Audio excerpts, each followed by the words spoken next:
Gear Seekers, I'm Nick. Today's going to be a very special upload. Do you know why, Claire? Do I? I don't know, do you? Do I? I talked about this already. What day? What's happening? We're having a party. For what? Our 500th birthday. I wouldn't say it's our 500th birthday. It's our 500th upload. So what I decided to do was pull out the TD500 mesh, because 500, and we helped design it, so it kind of is fitting towards the whole premise of this video. So what I decided to do was pick some kind of overpowered hardware, some kind of not overpowered hardware, put it together into a build, and call it our 500th upload special build. Does that make sense? I think so. Okay, well, yeah, let's roll the intro and then I'll talk more or something.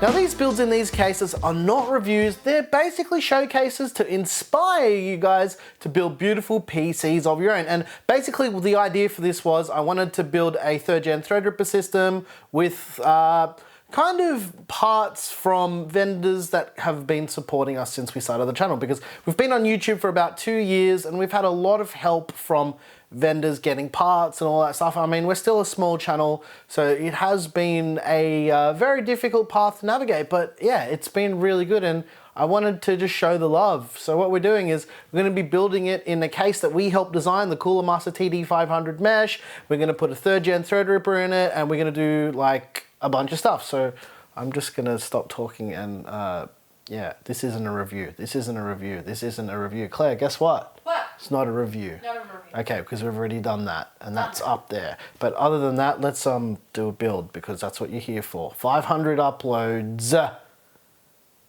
Yeah, well, technically there's 499 up now, but this will be 500. Yeah. Yeah. Build. Do it. Not a review.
guys enjoyed our 500th video build. It was a little bit different. It's not like the most practical build, but I just wanted to do something a little bit overpowered, a little bit not overpowered, something kind of just weird, basically, really weird. And I enjoyed building it because I got to use a couple new parts that we haven't used before. With that said, let's talk about those new parts and find out what they were, right? Yeah, good idea, Claire? Yeah. Yeah, all right. Well, the CPU is the brand new Ryzen Threadripper 3970X. It's a 32 core, absolute beast for content creation. The reason why I haven't used it before and I haven't used it in my personal rig is I didn't really want to. That's a good enough reason, right? I just didn't want to use it until now. The motherboard is the ASRock TRX 40 Tai Chi. Now we haven't used this board either yet, and we have done some videos on it before, but yeah, we haven't actually put it in a build, so it's our first use of that. Now, I wanted to talk about something very special that we showed off in this build. It's the RAM. It's the brand new Antec Katana RAM. We saw it in Taiwan last year, and I was like, I need this RAM, and they're like, hey, it's not ready yet, it's not ready yet, and it literally arrived 2 or 3 days ago, and I was like, I just have to use it for this build. So yeah, I'll see if I can put a link to it down in the description. I don't know if it's going to be available anytime soon. I don't know anything about it other than I wanted it and it looks really cool. The GPU we use is the ASRock 5700 XT Tai Chi OC Plus. We've used this in plenty of videos before. We did quite a bit of Linux testing with this as well. So yeah, it's a fairly decent 5700 XT. Now the reason why I went with the 5700 XT over any other type of GPU was I used the Tai Chi board, so I wanted to use the Tai Chi GPU to kind of tie the whole theme of the PC together. I didn't really care about performance. It's not what this is for. This is basically just a showcase, like I said in the intro of the video. Now, the power supply is the Corsair HX850i. It's got BitPhoenix sleeved paracord cables from the power supply all the way through. So yeah, we're not using extensions for this build. Now, this is a power supply I use for these type of builds with black and white themes and also on the test bench as well. And I like it, and yeah. Obviously, we use that brand new NZXT Z73 Kraken cooler. It's really cool. It's got that programmable screen. If you're wondering what the animation is, that is the insert floppy animation on the Amiga Kickstart ROM. Yeah, retro guys would know that, but the younger people out there probably won't know what that is. I thought it fit the color scheme, and yeah, I wanted to kind of, I don't know, do something different. I don't know, everyone does like that vaporwave stuff, and I'm like, nah, it's boring. Let's do something actually properly retro, not fake retro, because vaporwave is fake retro, sorry. The fans that I used in the top are the Corsair LL120s. They are the white version. Now, the reason why I didn't use 3 fans up top is because I only have 3 of these fans in total. I don't have 4, otherwise it would have been 4 white fans along the top. And I also added this Cooler Master light bar that everyone always asks about. Cooler Master stopped making these, so if you do buy them, just buy all of them, so then you have all of the stock and then you can resell them for $400 each on eBay. Don't do that, actually, that's really mean. The fans up front are the pre-installed fans in the Cooler Master TD500 mesh that we helped design. I keep saying this, but it's true. And so I didn't have to use like a million bits of software and use weird connectors and, you know, just have 400 programs to control lighting. I decided that I would make a Corsair RGB to regular addressable RGB adapter. I'm not going to do a video on how to do this. There's lots of information out there on your best friend, good old Dr. Google. So if you want to find out how to make them, you can make them yourselves. Yeah, and basically what the reason was, I just wanted to use Corsair iQ to control all the lighting, and iQ controls these Cooler Master fans, which is pretty dang cool.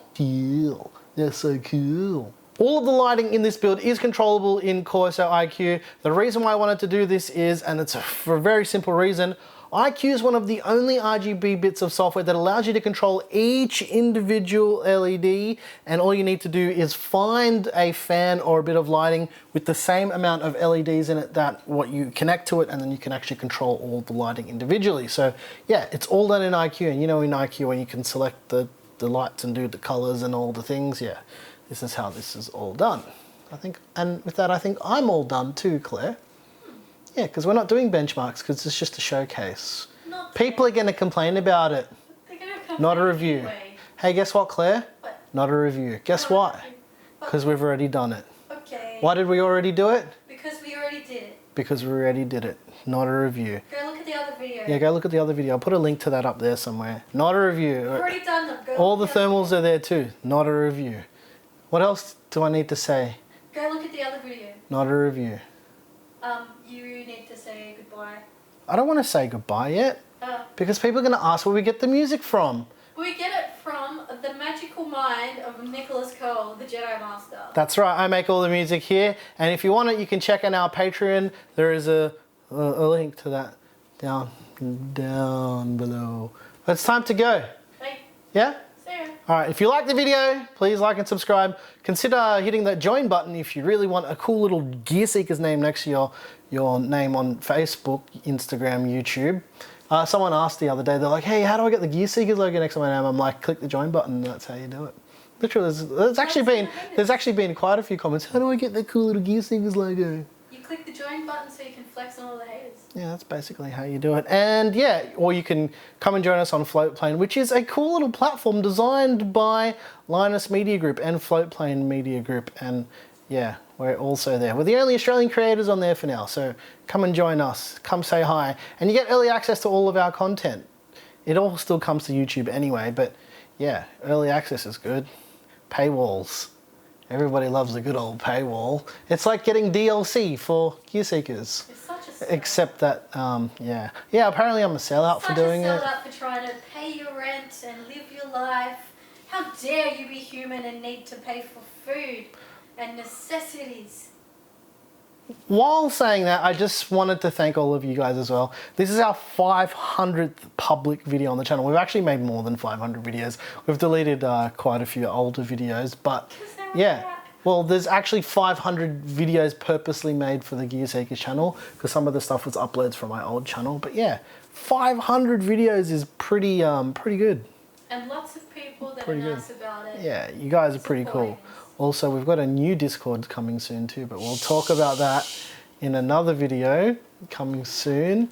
And it's gonna be a nice Discord to help you guys. Don't tell people. What? Shh. Okay.